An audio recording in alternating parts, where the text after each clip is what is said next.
আসসালামু আলাইকুম। আজকের বাংলা নিউজে সবাইকে জানাচ্ছি স্বাগতম। শুরুতে জানাচ্ছি বিশ্বের আলোচিত খবরের শিরোনাম। ইসরায়েল আক্রমণ না করলে ইরানও করবে না, জানিয়েছেন পেজেশকিয়ান। নেতানিয়াহুর উপর অত্যন্ত বিরক্ত ট্রাম্প। ইরান ইসরায়েল যুদ্ধবিরতি চুক্তিতে গাজাকে অন্তর্ভুক্ত করার দাবি। ইসরায়েলি হামলায় ইরানে 6 শতাধিক নিহত। ইসরায়েলে ক্রমবর্ধমান আগ্রাসনী আঞ্চলিক সংকটের জন্য দায়ী, জানিয়েছেন কাতার। ইসরায়েলকে সতর্ক করলেন ট্রাম্প। এতক্ষণ শুনছিলেন বিশ্ব আলোচিত খবরের সংবাদ শিরোনাম। এবার বিস্তারিত। আমাদের খবরটি যদি ভালো লেগে থাকে অবশ্যই লাইক, কমেন্ট, শেয়ার করতে ভুলবেন না। ইসরায়েল আক্রমণ না করলে ইরানও করবে না, জানিয়েছেন পেজেশকিয়ান। ইরানের নূর নিউজ মিডিয়া জানিয়েছে, ইরানের প্রেসিডেন্ট মাসুদ পেজেশকিয়ান বলেছেন, যতক্ষণ ইসরায়েল যুদ্ধবিরতি মেনে চলবে ততক্ষণ ইরানও যুদ্ধবিরতি মেনে চলবে। নূর নিউজের প্রতিবেদন অনুযায়ী পেজেশকিয়ান আরও বলেছেন, ইরান সংলাপের জন্য উন্মুক্ত এবং আলোচনার টেবিলে ইরানিদের স্বার্থ রক্ষা করবে। মালয়েশিয়ার প্রধানমন্ত্রী আনোয়ার ইব্রাহিমের সাথে এক ফোন আলাপে পেজেশকিয়ান বলেন, যদি ইসরায়েল যুদ্ধবিরতি লঙ্ঘন না করে তাহলে ইরানও তা লঙ্ঘন করবে না। তিনি আরো বলেন, ইরানি জনগণ আবারও দেখিয়েছে যে কিছু সমস্যা এবং অভিযোগ সত্ত্বেও তারা শেষ পর্যন্ত শত্রুর আক্রমণের বিরুদ্ধে ঐক্যবদ্ধ আছে এবং ঐক্যবদ্ধ থাকবে। নেতানিয়াহুর উপর অত্যন্ত বিরক্ত ট্রাম্প। ইসরায়েলি প্রধানমন্ত্রী বেনিয়ামিন নেতানিয়াহুর উপর অত্যন্ত বিরক্ত প্রকাশ করেছেন মার্কিন প্রেসিডেন্ট ডোনাল্ড ট্রাম্প। ইরানি হামলা চালিয়ে ইসরায়েল যুদ্ধবিরতি লঙ্ঘন করায় তার উপর এই বিরক্তি প্রকাশ মার্কিন প্রেসিডেন্ট। সম্ভবত ট্রাম্প মনে করেছেন নেতানিয়াহু বিশ্বাস ভঙ্গ করেছেন। কাতার ভিত্তিক সংবাদ মাধ্যম আল জাজিরার যুক্তরাষ্ট্র প্রতিনিধি ফিল লাভেল এ কথা বলেছেন। ইউরোপে নেটো সম্মেলনে যোগ দিতে রওনা হওয়ার আগে সাংবাদিকদের সঙ্গে আলাপকালে ট্রাম্প জানান, যুদ্ধবিরতির শর্ত ঘোষণার কয়েক ঘন্টার মধ্যেই তা লঙ্ঘন করায় তিনি ইসরায়েল ও ইরান দুই পক্ষের প্রতি ক্ষুব্ধ। আল জাজিরার প্রতিনিধি লাভেল বলেন, ট্রাম্প ইসরায়েল ও ইরান উভয়ের উপরই ক্ষুব্ধ ছিলেন, তবে তারা অতিরিক্ত রাগটা যে ইসরায়েলের দিকে ছিল তা স্পষ্ট বোঝা যাচ্ছিল। তিনি আরো বলেন, ট্রাম্প স্পষ্টতই বেশ বিরক্ত এবং সম্ভবত নেতানিয়াহু বিশ্বাস ভঙ্গ করেছেন এমন বোধ করেছেন। যুদ্ধবিরতির জন্য নেতানিয়াহুর সমর্থন পেতে ট্রাম্প সোমবার তার সঙ্গে ফোনে কথা বলেন। এরপর ইরানের সমর্থন পেতে কাতারের সহযোগিতা নেন তিনি।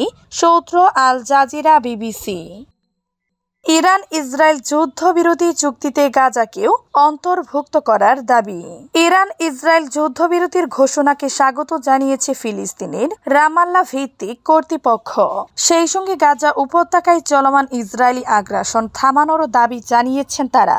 মঙ্গলবার এক বিবৃতিতে ফিলিস্তিন প্রেসিডেন্ট মাহমুদ আব্বাসের দফতর জানায়, মার্কিন প্রেসিডেন্ট ডোনাল্ড ট্রাম্পের যুদ্ধবিরতি চুক্তির ঘোষণাকে আমরা স্বাগত জানাই, তবে এই পদক্ষেপ পূর্ণতা পাবে তখনই যখন এর আওতায় গাজা উপত্যকাও চলে আসবে।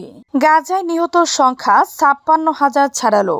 গাজা স্বাস্থ্য মন্ত্রণালয়ের সর্বশেষ হিসাব অনুযায়ী গত 24 ঘন্টায় 79 জন ফিলিস্তিনকে নিহত অবস্থায় হাসপাতালে আনা হয়েছে। এর ফলে 2023 সালের অক্টোবর থেকে ইসরায়েলের হামলায় নিহত সংখ্যা বেড়ে দাঁড়িয়েছে 56,077 জনে। আহত হয়েছেন আরো 1,31,848 জন। গত মার্চে গাজায় যুদ্ধবিরতি লঙ্ঘনের পর থেকে ইসরায়েল অন্তত 5,759 জন ফিলিস্তিনকে হত্যা করেছে। এই সময় আহত হয়েছেন আরো 19,807 জন। সূত্র আল জাজিরা। ইসরায়েলি হামলায় ইরানের 6 শতাধিক নিহত। ইসরায়েলের হামলায় রিপোর্ট লেখা পর্যন্ত 6 শতাধিক ইরানি নিহত হয়েছেন বলে জানিয়েছে দেশটির স্বাস্থ্য মন্ত্রণালয়। ইরানের রাষ্ট্রীয় গণমাধ্যমের খবরে বলা হয়েছে, ইরানে 13 জুন হামলা চালায় ইসরায়েল। এতে রিপোর্ট লেখা পর্যন্ত 610 জন নিহত এবং 5,000 জন আহত হয়েছেন। ইরানের স্বাস্থ্যমন্ত্রী মোহাম্মদ রেজা জাফার ঘানিকে উদ্ধৃত করে এ তথ্য জানানো হয়েছে।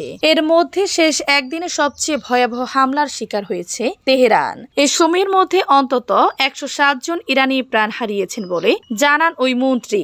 এদিকে সোমবার তেহরানের ইভেন কারাগারে ইসরায়েলি হামলায় একজনের মৃত্যুর খবর পাওয়া গিয়েছে। ইরানের এক আইন প্রণেতাকে উদ্ধৃত করে রাষ্ট্রীয় গণমাধ্যম এ তথ্য জানিয়েছে। ইসরায়েলের ক্রমবর্ধমান আগ্রাসনী আঞ্চলিক সংকটের জন্য দায়ী জানিয়েছেন কাতার।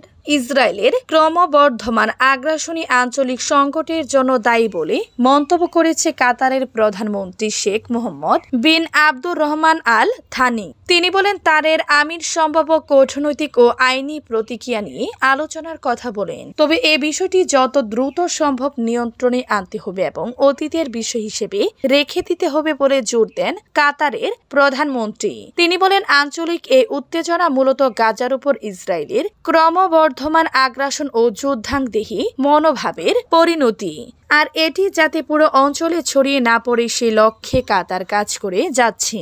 শেখ মোহাম্মদ বিন আব্দুর রহমান আল থানি বলেন, সারা বিশ্ব এক হয়ে ইসরায়েলের এই দায়িত্ব জ্ঞানহীন কার্যকলাপের অবসান ঘটানোর সময় এসেছে এখন।